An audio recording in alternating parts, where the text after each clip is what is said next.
할렐루야! 우리 하나님께 영광 올려드립니다. 오늘 우리 다 함께 하나님 앞에서 받을 말씀은 마태복음 제16장 13절에서 17절까지요.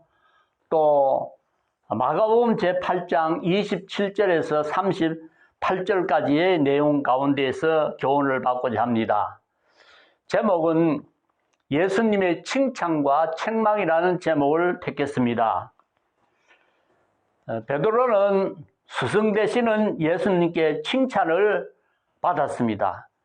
그 칭찬이 사라지기도 전에 베드로는 예수님께로부터 또 호된 그런 책망을 받았습니다.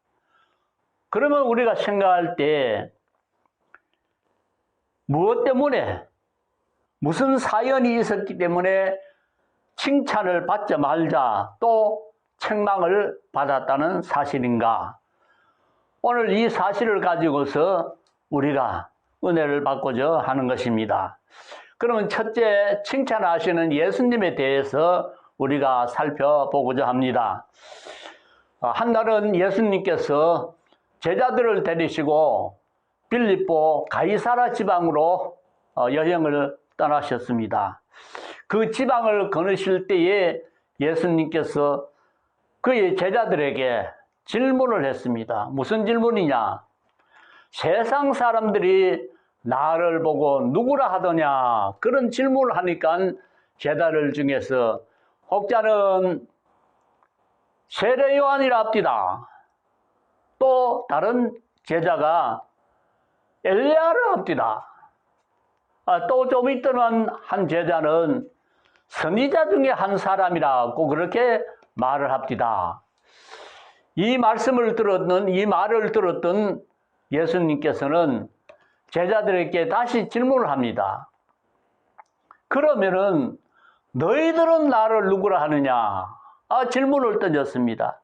그 질문이 떨어지자마자 성질 급한 베드로가 예수님께 대답을 합니다. 무슨 대답이냐? 주는 그리스도시요 살아계신 하나님의 아들이시니이다 라는 말을 했습니다. 그리고는 또 이 말을 하니까 이 말을 들은 예수님께서는 바요나 시몬아 네가 복이 있도다. 이를 네게 알게 하니는 혈육이 아니요 하늘에 계신 내 아버지시니라고 말씀하십니다. 그러면 여기서 이 고백이 무슨 뜻을 가지고 있기에 우리 주님께서 그렇게도 만족하셔서 베드로에게 복이 있다고 칭찬하시면서 복을 주셨나 이 말입니다. 또 그 고백이 되고 난 후에 천국 열쇠까지 베드로에게 주시겠다는 그런 선물을 받게 된 사실이 나옵니다. 자, 여기서 주는 그리스도시요 그랬으니까 주라고 하는 것은 예수님이 곧 나의 주인이라 이 말씀인 것입니다. 주인. 그리고 그리스도란 이 말은 무슨 뜻을 가지고 있냐면은 하나님께서 약속하신 메시아, 곧 구세주라는 뜻입니다. 예수님은 우리의 주인이시요 나의 구세주입니다. 그리고는 하나님의 살아계시는 아들이니다. 하나님의 아들이니다. 살아계시는 하나님의 아들이니다. 앞서 제자들이 말한 엘리야나 세례 요한이나 아니면은 선지자들은 다 죽었습니다. 그러나 하나님은 영존하시는 하나님, 영존하시는 하나님. 죽은 자가 아닌 영원히 존재하시는 그 하나님, 알파와 오메가가 되시는 그 하나님, 만물이 있기 전부터 계셨던 창조의 하나님, 그 하나님이시라는 것입니다. 우리 주님은 사람들이 알고 말하고 있는 것, 엘리야나 세례 요한이나 선지자와는 비교도 안 되는 그런 잘하는 것을, 그런 분이라는 것을 말했던 것입니다. 앞서 말한 이분들은 다 보통 생육법으로 이 세상에 태어났다가 다 하나님의 뜻에 의해서 죽어졌던 자들입니다. 그러나 예수님은 영존하시는 그 하나님이, 영원하신 그 하나님, 알파 오메가 되신 그 하나님의 아들이니이다 고백을 했습니다.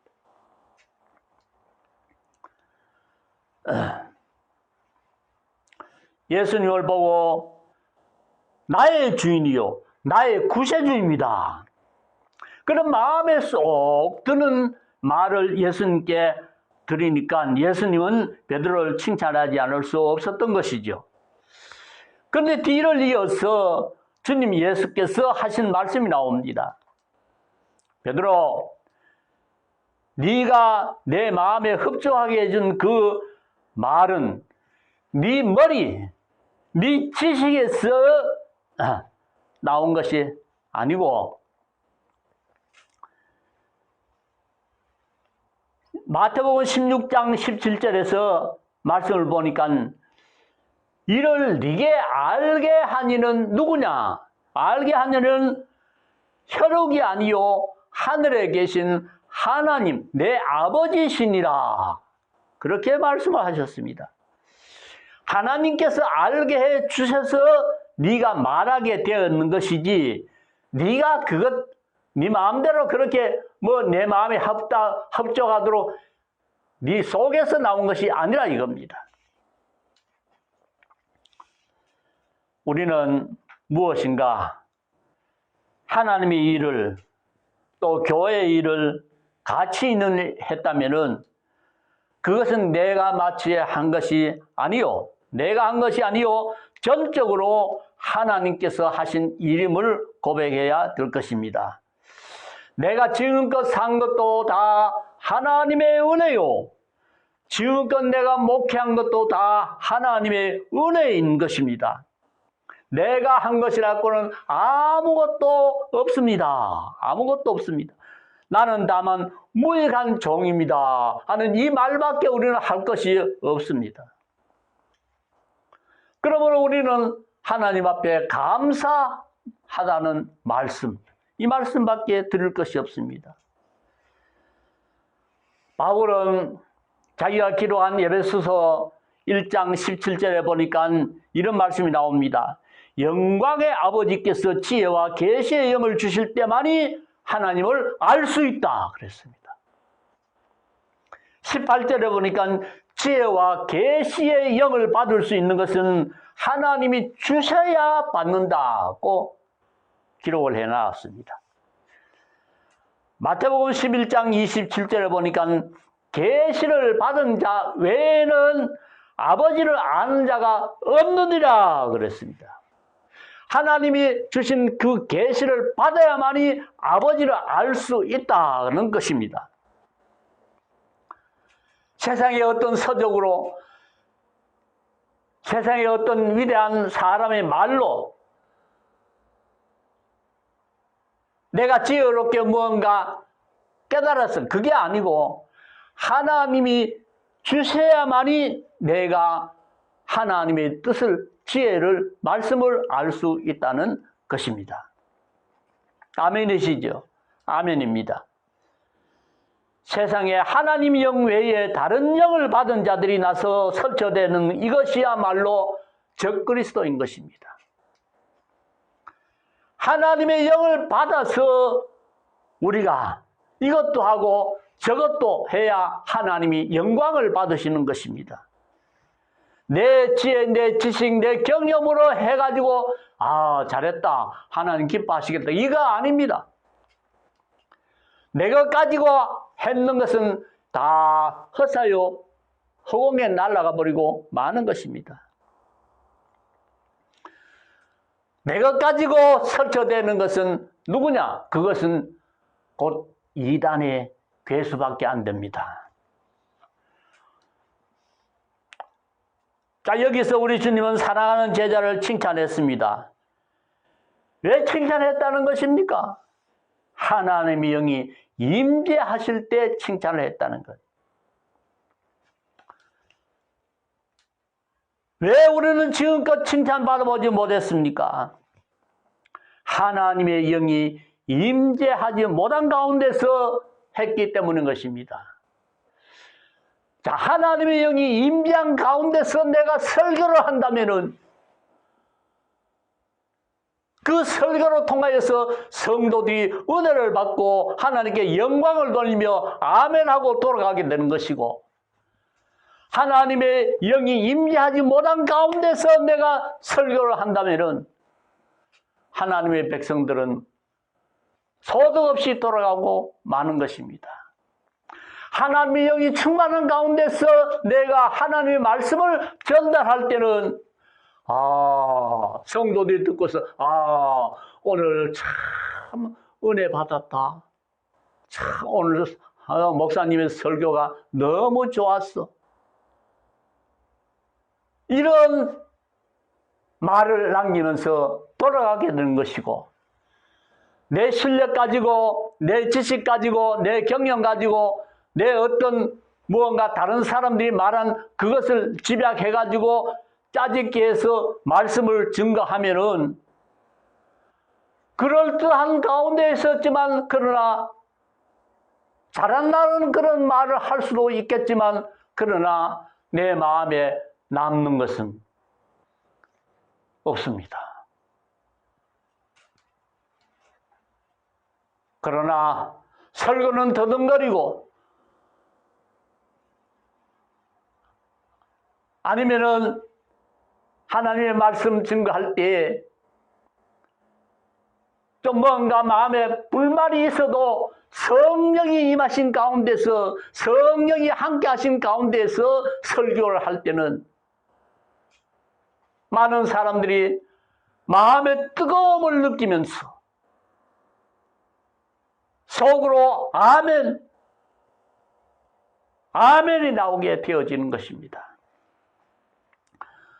그러므로 오늘 우리들이 하나님의 영이 임재한 가운데에서 우리는 교제하고 사랑하고, 하나님의 영이 임재한 가운데서 내가 하나님의 교회에 충성하고 봉사하는 이런 일이 있어야 주님이 칭찬하는 충성이요, 헌신이요, 봉사가 되어지는 것이고 설교가 되어지는 것입니다. 그러므로 오늘 우리는 달라져야 될 줄 믿습니다. 어떻게 달라져야 되느냐? 하나님께로부터 칭찬받는 교회 봉사자, 교회 헌신자, 하나님께로부터 사랑받는 그런 가운데서 서로가 주 안에서 교제 가지는 것, 이것들을 해야 하나님이 기뻐하시고 거기에서 좋은 칭찬거리가 되어질 줄 믿는 것입니다. 그러므로 오늘 지난날에 있어서 우리가 이런 하나님의 영으로 하지 못한 가운데서 세월만 보내고 허송했다면은 이제 남은 생애에 있어서는 좀 뭔가 다른 그런 우리의 삶의 열매가 있어야 될 줄 믿는 것입니다. 그러면 두 번째로 베드로는 왜 책망을 들었는가 이 말입니다. 책망 들은 그 원인, 요소를 찾아봐야 앞으로 나도 하나님 앞에서 책망받지 않게 일을 할 수 있게 될 것이 아닌가 이 말입니다. 예수님께서 제자들 앞에서 이런 말씀을 하셨습니다. 마태복음 16장 21절에서 예수님께서 예루살렘에 올라가 장로들과 대제사장들과 서기관들에게 많은 고난을 받고 죽임을 당하고 그 다음에 제3일에 살아나리라, 그런 말씀을 했습니다. 이 말을 들었던 베드로는 마태복음 16장에서 22절에 이 말씀이 나옵니다. 예수님을 붙들고 항변하여 말하기를 주여 그리 마옵소서. 이 일이 결코 죽게 미치지 아니하리라 했습니다. 이 말을 했는데, 베드로가 이 말을 했는데, 이 말을 들은 예수님께서 베드로를 향하여서 사탄아, 내 뒤로 물러가라. 너는 나를 넘어지게 하는 자로다. 네가 하나님의 일을 생각하지 아니하고 도리어 사람의 일을 생각하는도다. 그러면서 여지없이 인정사정 볼 것 없이 사탄아 물러가라. 너는 내 하는 일을 막는 자다. 나를 넘어지게 하는 자다. 얼마나 화가 나셔가지고 조금 전에 칭찬하셨던 그 제자 베드로를 보시고서 사탄이라는 말까지 하셨겠느냐 이 말입니다. 그럼 여기서 우리가 알 것은 하나님의 일이란 무엇인가 말입니다. 사람의 일이란 무엇인가 말입니다. 그것이 33절에 나타나지않아요. 여기서 하나님의 일이란 것은 하나님께서는 예수님을 이 땅에 보내시는 그 목적이 온 세상 인류의 모든 죄를 다 담당하시고 십자가 위에서 희생의 어린 양이 되셔서 피를 흘려가면서 죽어야 된다는 것이 하나님의 일입니다. 그것이 하나님의 목적, 하나님의 일이라 이 말입니다. 그런데 하나님의 뜻을 알지 못한 가운데 베드로가 무슨 말을 했습니까? 그 말이 그리 마옵소서, 그리 마옵소서.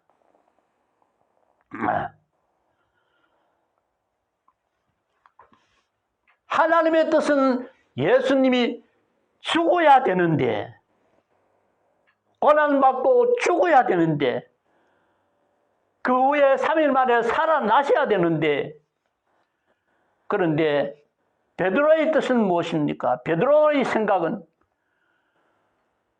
그리 마옵소서, 그리 마옵소서.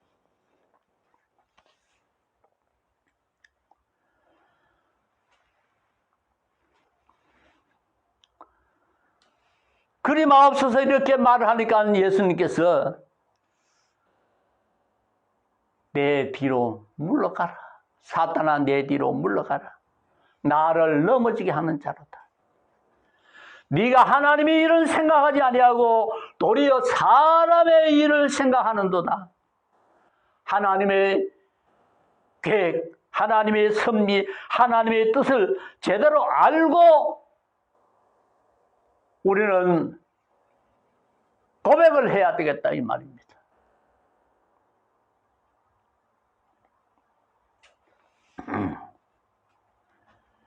함부로 소리를 지르면서 교회에서 하는 일에 내가 안 돼요. 그거는 교회에 말아먹는 것이요. 그것은 하나님이 기뻐하지 않는 것이요. 내 경험, 내 계획 세운 가운데서 내 마음대로 안 맞기 때문에 그러한 말을 하게 된 것은 마치 예수님이 사랑하는 제자 베드로에게 하시는 말씀같이 사단아 물러가라! 그 책망을 받을 수 있습니다.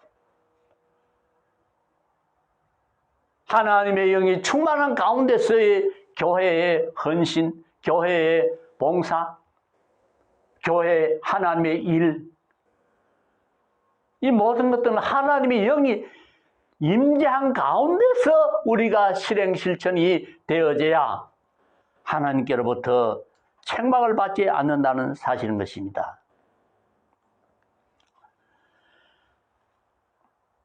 베드로가 스승 되시는 예수님, 구주 되시는 그 예수님, 그 스승을 위해서 자기는 안타까운 마음에서 그런 고백을 했습니다. 안 됩니다. 예수님을 생각해서 안 됩니다. 그건 안 됩니다. 왜 죽습니까? 안 됩니다. 그래서 정말 예수님을 생각하는 것 같아. 예수님을 정말 위해서 하는 말 같아. 그러나 하나님의 뜻을 알지 못하고 그런 말을 짓거릴 때에 사탄아 물러가라. 오늘 나의 지난날의 행적을 한번 살펴봐야 되겠습니다. 참 부끄럽고 공포에 질릴 정도입니다. 이 무슨 말이냐?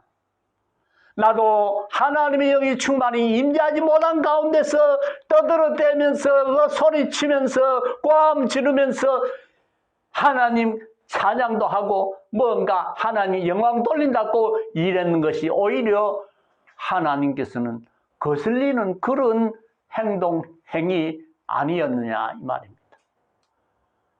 그러므로 하고 나서 아무런 열매를 얻지 못하니 허전한 것밖에 없었습니다. 이제 우리 남은 생애에 있어서는 이러한 일이 아니요 하나님의 영이 충만한 가운데서 하나님의 일을 하게 되어지는 보람된 우리가 하나님 앞에서 남은 생애가 되어져야 될 줄 믿습니다. 할렐루야. 아멘. 자, 오늘 저의 말씀을 좀 해드려야 되겠습니다. 저는 하나님의 은혜 속에서 정년을 마치고 이렇게 지금은 살아가고 있습니다. 정년 마치고 집에 돌아와서 그냥 밥만 먹고 있어요. 하는 것이 없어요. 하는 일이 없단 말입니다. 그냥 멍청하게 그냥 하루 보내고 그러다가 하루는 어느 목사님이 전화가 왔어요. 목사님, 예, 요즘 뭐 어떻게 하고 지내십니까? 아이고, 목사님 말씀하소. 아이고, 요즘은 나는 식충노를 합니다. 식충노를 한다고 했습니다. 그 무슨 말이요? 아무것도 하지도 안 하고 밥만 먹고 살아가니 이 식충 아니고 뭡니까? 내가 이래 살아야 되겠습니까? 뭔가 좀 하나님 앞에서 일을 하다가 가야 되겠는데 이거 일을 하자니 내가 무슨 조건이야 일을 하지요. 그러니까 그 목사님이 하시는 말씀이 아이고 목사님 영상 설교를 해보세요. 참 재미가 있습니다. 참 보람이 있습니다. 영상 설교를 해보세요. 그 영상 설교가 뭡니까? 유튜브에 올리는 그것 말입니다. 아이고 나 같은 사람이 그걸 어떻게 합니까? 아니 아닙니다. 하면 됩니다. 해보세요. 나는 거기 조작하는 기술도 없고 실력도 없고 또 말씀도 부족하고 이모저모로 나 모든 것이 다 부족해서 어렵습니다. 그러지 말고 해보세요. 하면 좋습니다. 그래 그 목사님이 누구냐 하면은 박길영 목사님이라고 참 훌륭한 목사님이시고 전국을 세계로 다니시면서 복음을 증거하는 그런 참 좋은 목사님이셨습니다. 그 목사님이 나에게 그렇게 격려를 해줘요. 뭘 하겠다 하니까 하면 된다 그러고 이것저것 좋은 말씀으로 격려를 해줘요. 그래서 이것을 그 격려 속에서 한번 해보자. 나도 한번 해보자. 식중독을 그만하고 한번 해보자. 그러던 참에 또 다시 누구를 만났냐면은 유병훈 장로님이라고 이 색소폰을 잘 연주를 하십니다. 색소폰 연주. 새벽마다 새벽기도 시간 전에 색소폰 연주를 하시고 아주 그 유튜브에 올려놓아서 은혜롭게 모든 사람이 하나님께 영광 돌리는 그런 연주를 하게 되시는 장로님이십니다.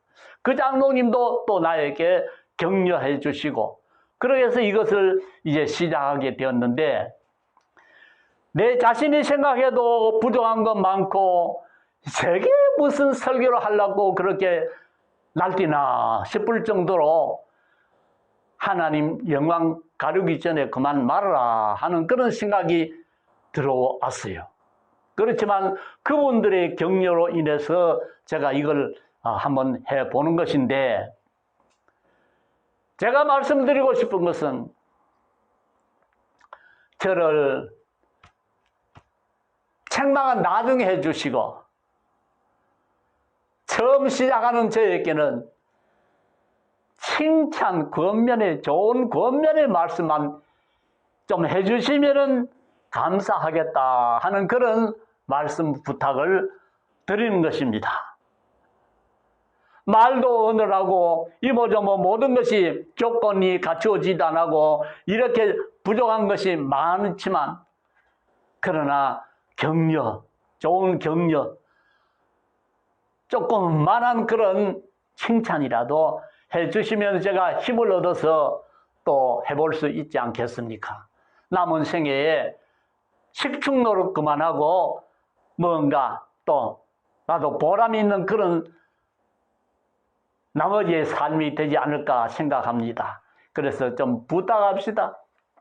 적은 칭찬이라도 칭찬 좀 해주시기를 바랍니다. 할렐루야. 감사합니다. 말씀을 마칩니다. 우리 아무쪼록 하나님 앞에서 하나님의 일을, 하나님의 뜻을, 계획을 알지 못한 가운데서 내 마음만 가지고 서둘지 말고, 야단치지 말고, 고함 지르지 말고, 하나님의 영을 받은 가운데서 우리가 남은 생에 살아가면서 하나님 앞에 영광 올려드리는 삶을 살자는 것입니다. 할렐루야. 감사합니다. 아멘.